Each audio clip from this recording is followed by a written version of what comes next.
செங்கல்பட்டு மேற்கு மாவட்டம் சார்பில் சிங்கப்பெருமாள் கோவில் அருகே அதிமுக செயல் வீரர்கள் வீராங்கனைகள் ஆலோசனைக் கூட்டம் நடைபெற்றது.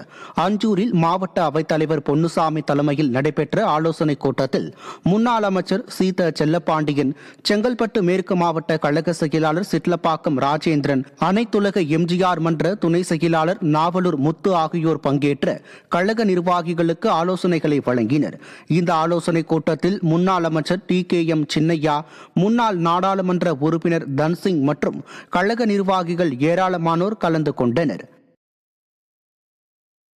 ராணிப்பேட்டை மேற்கு மாவட்ட தலைமை கழக அலுவலகத்தில் ஜம்மு காஷ்மீர் தீவிரவாதிகள் தாக்குதலில் உயிரிழந்த சுற்றுலா பயணிகளுக்கு இரங்கல் தெரிவித்து 2 நிமிடம் மௌன அஞ்சலி செலுத்தப்பட்டது.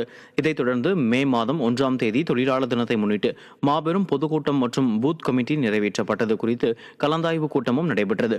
மாவட்ட கழக செயலாளர் SM சுகுமார் தலைமையில் நடைபெற்ற இந்த நிகழ்ச்சியில் முன்னாள் மாவட்ட கழக செயலாளர் சுமைதாங்கி ஏழுமலை மற்றும் ஆற்காடு முன்னாள் சட்டமன்ற உறுப்பினர் VKR சீனிவாசன் உள்பட கழக நிர்வாகிகள் ஏராளமானோர் பங்கேற்றனர்.